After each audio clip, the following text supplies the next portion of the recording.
So Mm, yes, uh, Hello, friends. Let me introduce today's speaker, Maurice Ling. He is a lecturer in our AAC, and he is one of the prominent bioinformaticians in which I know in Singapore. And he is publishing papers like every week, at least one paper every week. I'm very happy about that. He has published more than 87 papers, and we are going to share one of his paper data today with us. Welcome all. Yeah, I'm happy to hear from Maurice. Um, okay. uh, Dr. Maurice, All right. it's yours. Yeah. All right. Thank you very much for coming. Okay, so today my topic is on how do we generate simulatable kinetic models from this concept known as genome scale models. So let me just start from the very beginning. What are really kinetic models? Kinetic models sometimes is known as kinetic models of metabolism. They give us the steady state fluxes. Okay, fluxes is the production rate or the usage rate of metabolite. So steady state, it means that after several hours of culturing, after several hours or even several days, what is the metabolic, what is the production rate or usage rate of each metabolite? Okay, so for example, since the flux is actually the usage or production rate, you can actually look at it as the differential of leucine concentration over time. D, the differential of leucine concentration over time is really the amount of leucine produced, or the sometimes it can be concentration produced or used per unit time. Just that you do not know what the time means. It could be per minute, per hour. So in this case, this is the rate equation. A positive d leucine over dt means that leucine is produced. A negative rate means that leucine is used. So that is what genome scale models tries to do. And what is the application of it? You can actually build more genome scale models for the entire organism. So quite often we use it in the context of media optimization.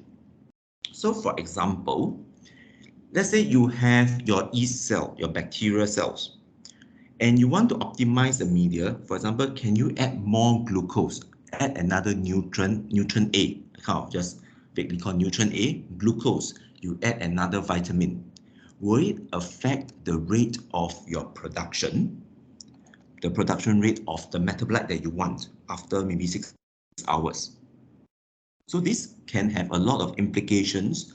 We can try to figure out which component in the media is actually important. Now, for industrial scale production, it's also very critical. How can you reduce the media component in order just to reduce cost and it doesn't affect the rate of your metabolite production? For industrial processes, the lesser media or the lesser nutrient that you give it is just a cost savings. It also help in purification and so on.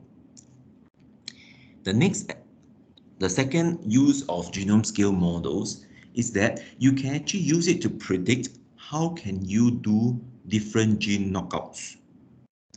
You know, there are thousands of genes, hundreds or thousands of genes, depending on the model itself. Let's say you knock out gene A, how does it affect your metabolic, the production of a metabolite that you want after 6 hours, 8 hours? So you can use this concept. Our purpose is to try to optimize the production rate of the metabolite, because it could be a flavoring, it could be a color, it could be a source material for other pharmaceutical production. It could be something even as simple as a benzene ring. So how do you optimize the production of this? Which gene you want to knock out, or which sets of genes that you can knock out in order to optimize the production. So this is the two main users of it. However, experimentally, gene knockouts are really very difficult, because remember, this is called a genome scale model, which means to knock out the gene, you have to perform your genomic knockouts. Yes, true. you can do gene silencing and so on, but it is actually not that easy to completely knock out the gene in the genome itself. We have to do splicing and so on. Experimentally, most of us are using gene knockins. So when you transform a plasmid, you have an inducible vector, or you have a protein expression vector. These are called gene knockins. Okay. Experimentally, we know it, and the students also learn about gene knockins, lesser about gene knockouts. The disadvantage of genome-scale models, or GSMs, is that it cannot handle gene knock-in very easily. Okay, this is inherent from the model itself. Later, I'll show you the maths behind it, the mathematics behind it. And it can only provide the steady state. That means after several hours, what is the production rate? Which also means that it cannot help us model some form of cycles, feedback loops. It cannot model things like circadian cycles. Feedback loops will there be any point in time that there are metabolic pooling? That means there was a bunch of metabolites being produced, is not being used. So this is what I tend to call as metabolic pools. Okay. Kinetic models are mainly used to address the deficiency of genome scale models because it can easily do model knock-ins and knockouts at the same time. Okay. And because it's kinetic, remember we go back, we are looking at the time differences. So you are looking at the production rate or the production rate of a metabolite over time. So that is a rate reaction. You can integrate it to find how much metabolite produced at on a per hour basis or per minute basis, depending on how sensitive your model is. So there's actually these two parts. We have thousands of genome scale models, but at the moment, there are only very few kinetic models available. So it came out as a project. This is actually one of my student project last year. Is it then possible to draft kinetic models from existing genome scale models? So this is the thing that we want. And the industry is also looking at more and more kinetic models because it will tell us more stuff, as well as address the deficiency of genome scale models. So this is the more technical part. We will have to understand what on earth is genome scale models. So let's say this diagram here shows a simple cell. Okay, you have only 1, 2, 3, 4, 5, A, B, C, D, E. Okay, 5 metabolites, and you have only 7 reactions. Out of these 7 reactions, reaction 5, 6, and 7, they are transport reactions. So metabolites goes in, metabolite goes out. Let's say A goes into the cell, D goes in and out of cells, and so on. So the effective biochemical reactions, there are only 4, R1 to R4. The first step of constructing a genome scale model is first to list out all the reactions. You can imagine for your E. coli cells, there are thousands and thousands of reactions. Once you list out the reactions, the second stage is to construct a stoichiometry matrix. So stoichiometry matrix, every column is a reaction. Every row is a metabolite. So how do you read a stoichiometry matrix? Let's say reaction 1. It says metabolite A plus B give you B. That means 1 molecule of A plus 1 molecule of B gives you 1 molecule of B. So when B is produced, it will take away 1 molecule of A plus 1 and 1 molecule of D. So A and D becomes minus 1 molecule in order to produce molecule B. Reaction 2 says that 2 molecules of B converts into 2 molecules of E. So 2 molecules of B minus 2 goes to E, and so on. So you kind of list them down. Transport reactions is that from nothing, actually from extracellular, goes to intracellular, so it just pops out. Okay, there's no usage for the transport reactions. After which, you multiply by this vector, this V1 known as the flux vector, in order to give you the answer to be 0 throughout.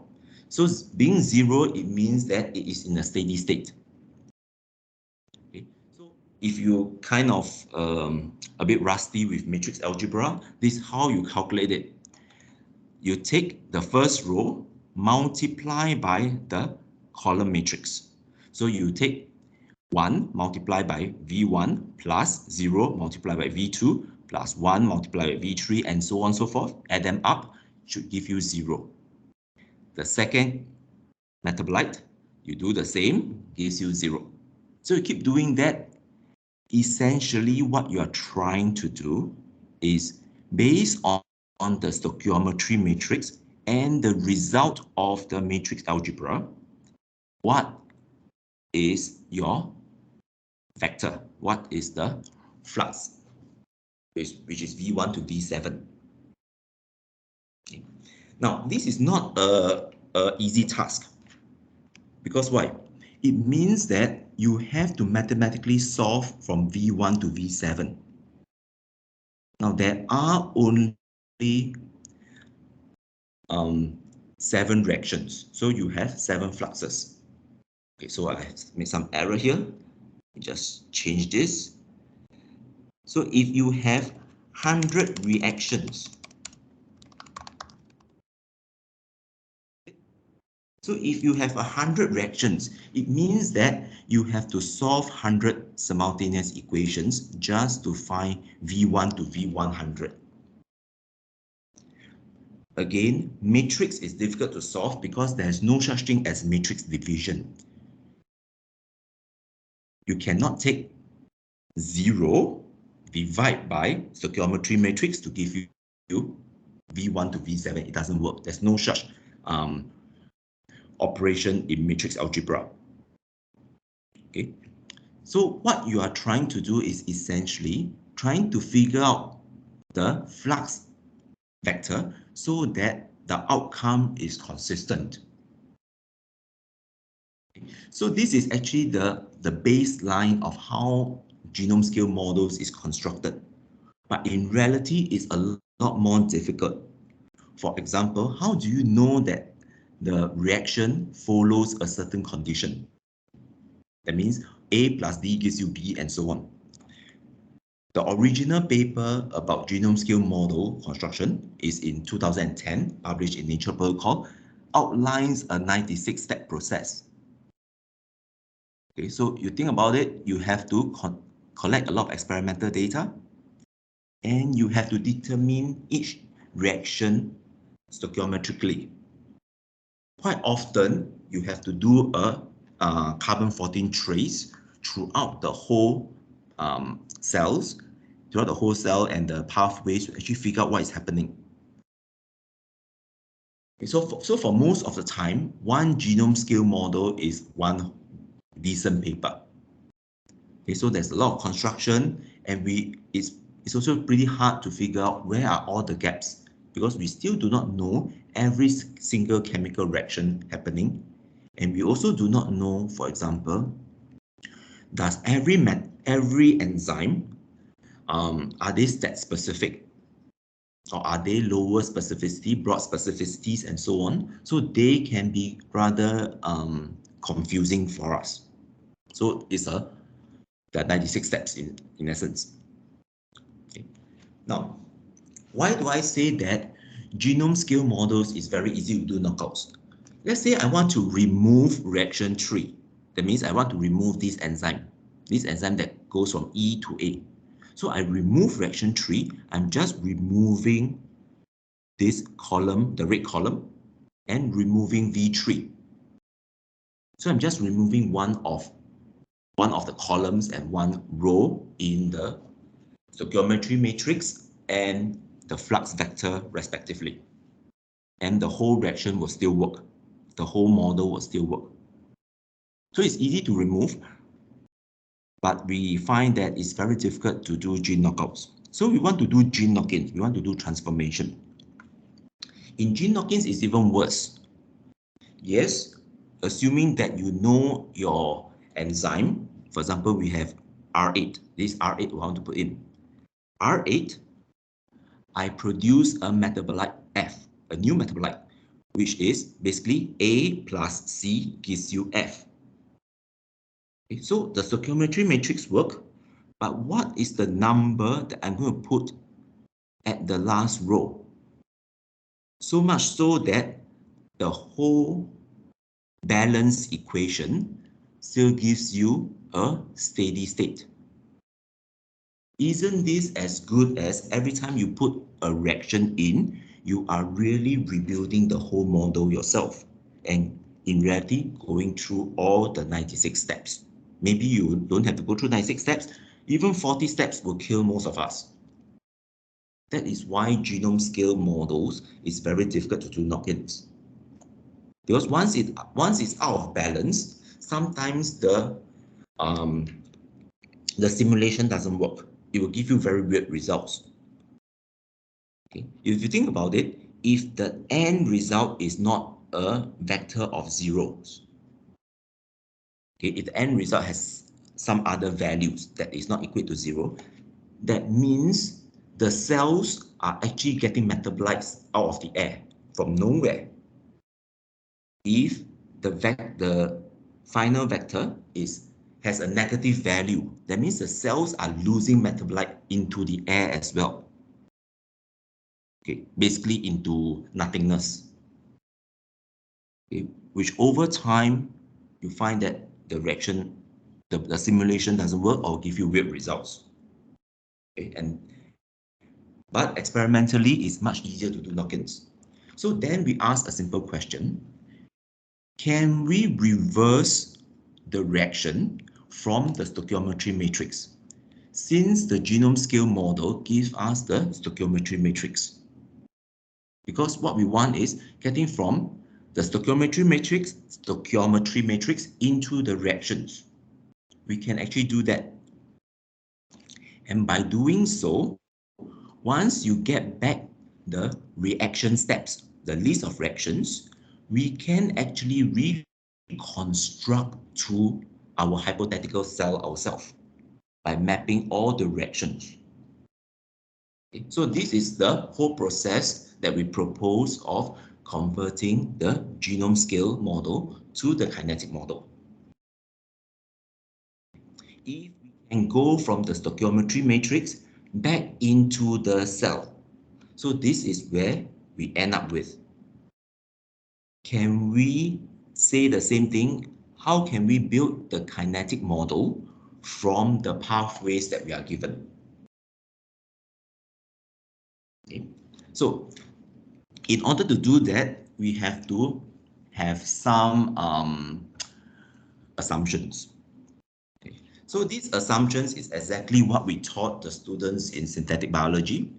Let's say I have reactions. Okay, I have my metabolite X. A plus B gives you X. That's one reaction. C plus D gives you X as well. And X through enzyme E3 can produce metabolite P. X through enzyme E4 can produce metabolite Q.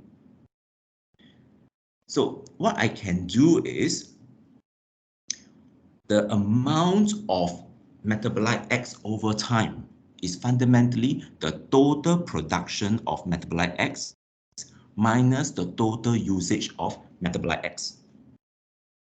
And since E1, E2, E3, and E4, they are enzymes, we can convert them into standard Michaelis-Menten kinetics using your Km and Kcat. So Kcat is the reaction rate, how many molecules per minute, how many molecules per hour, multiplied by the probabilities of A, B, and the enzyme hitting onto each other. So the probabilities of the enzyme hitting onto the substrate is actually the summation, or rather the product of the concentration. So then from here on, we have the differential equation, the ODE, for your metabolite X itself. So obviously, for the entire model, then you have to write for A, B, C, D, and everything to be balanced. So how do we do that? Okay, from the model that we see here, we construct, because we have only 5 metabolites A, B, C, D, E. We construct based on what is going in and what is given out. So let's just take A for example. What produces A? Reaction 5 produces A, reaction 3 produces A, but reaction 1 uses A. So we have reaction 5 produces A, reaction 3 produces A, and reaction 1 uses A. So you keep doing the same thing. Okay. For metabolite C, there's only one reaction, reaction 4, that produces it. C is not being used up, so you just only have production without usage. Okay. Our students in synthetic biology, when I taught them last year, this is the exercise that they are given. This is actually the tutorial that they're given. They will have to write it out themselves. And most of them are able to do it after 1 or 2 tries. Okay? Or at least they get half of it. Then finally, what we want to do is to know what is the amount of metabolite A after a certain time, after 1 hour, after 2 hours, or after 10 hours. But before that, there is still your Km and Kcat. So while constructing the draft model, we assume some default rates because all these can be changed. For example, the Kcat, we assume to be 0.1 reaction every second. That means 60 reactions per minute. And the Km is 1 micromolar. So we just have the standard kinetics. And how do we solve for the time?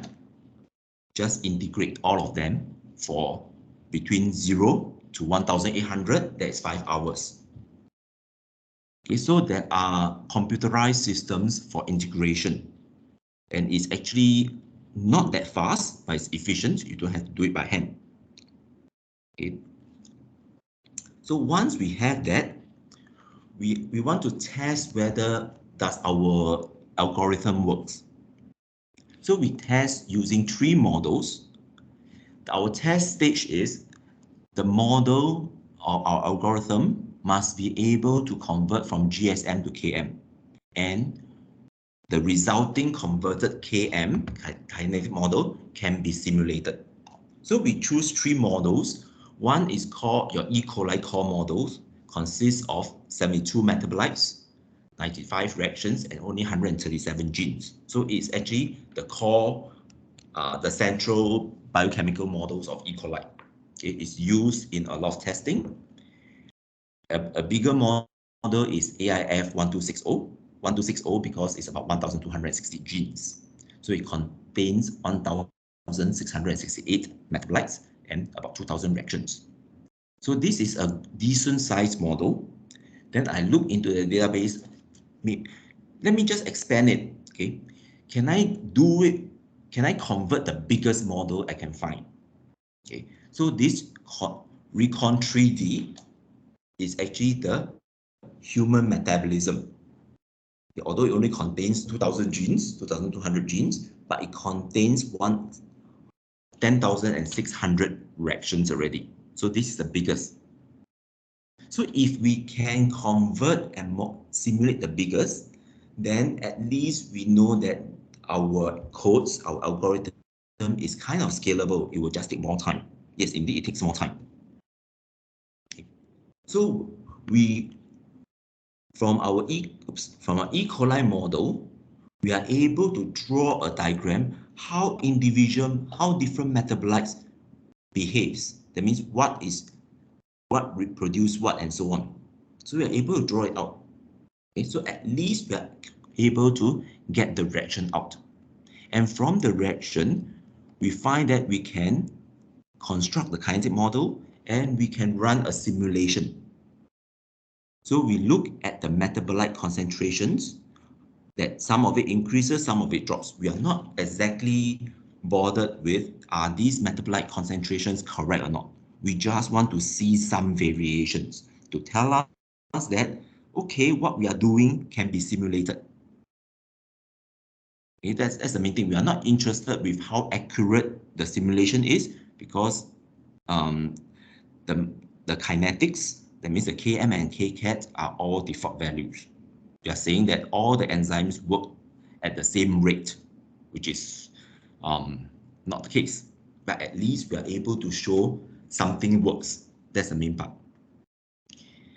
From the medium-sized model, AIF 1260, we can show the timing as well. And this is what we want. At the simulation time, from 0 seconds all the way to 21,000 seconds, we can see that certain metabolites behave differently. So like your URA, this is your uracil, okay, it will be produced, and so on and so forth. So we are actually trying to see whether are there differences, or does it able to give us a time course graph. Going on to the larger matrix or the larger model, your Recon 3D. And at least we show that there is some simulation going on. Okay, for example, your NAD, it shoots up in the first few seconds and then it continually being consumed. So is your FAD and so on. Okay. So at the very least, we have shown that the genome scale model can be converted to kinetic model. At least the algorithm works. And the kinetic model can be simulated. So the whole process is covered. Where does all this go? Okay. Now, there have been work looking at CAC pathways from CAC database. Can they construct genome scale model from that? Okay, there are tools doing that. There's also a tool called CarveMe, which can they take annotated genomes? Take annotated genomes and do a blast to find out what reaction it actually catalyzed and construct a draft genome scale model.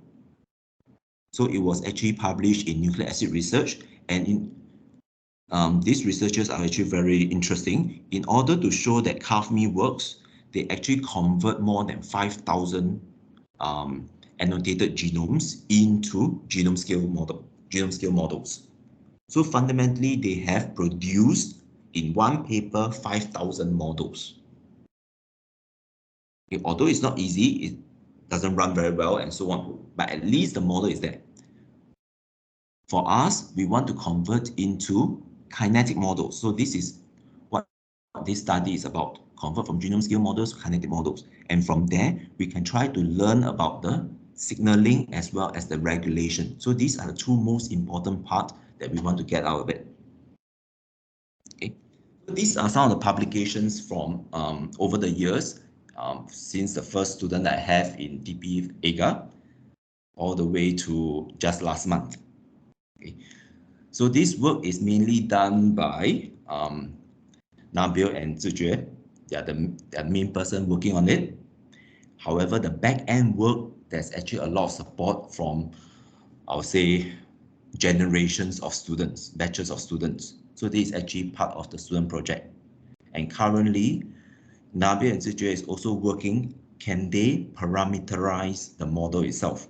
That means, given the metabolomics data, can they estimate what is a suitable Km and Kcat value, a suitable set of Km and Kcat values, so that to meet the metabolomics data at the end of the simulation. Okay, so I come to the end of my presentation. Are there any questions?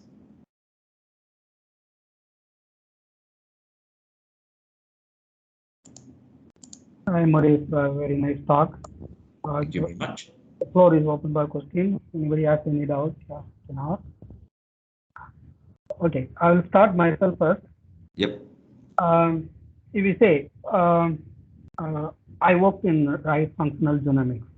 Okay, so we have generated insertion mutant, and one particular gene is knocked out, and the same gene is overexpressed. If we have the metabolomics data and even RNA-seq data, can we identify what is the function of this gene? This is an enzyme.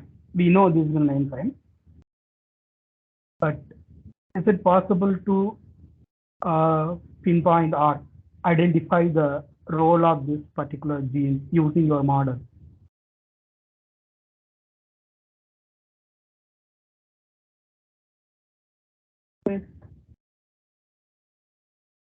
Maurice, did you hear me? I muted myself. Okay, so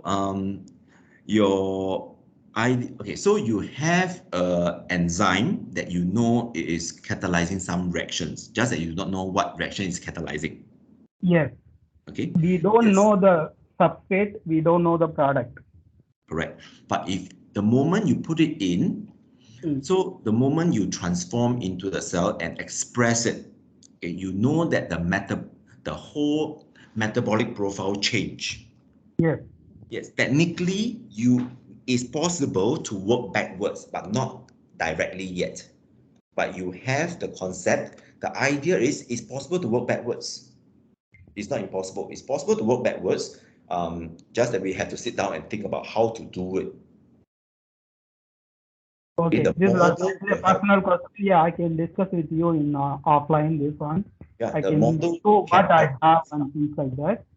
Mhm. But what I wanted to know whether using this model, can we solve that kind of issue? Or can we solve, identify a role for an enzyme? Possible. At least it can help. At least it can help. So, okay. It is almost the idea that you poke something into a organism or whatever and see there are changes around it. But how does this changes? What actually caused this change? It's the same concept. Okay. Yep. Thank you. No problem. Others? Is there any other questions?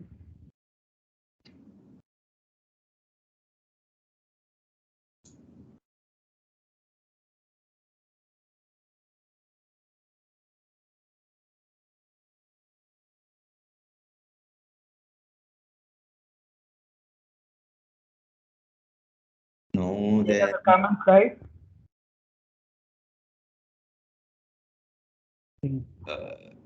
So no question. I guess that's about it. Okay, thank you so much. It's good. Thanks a lot, guys, for See you. joining today.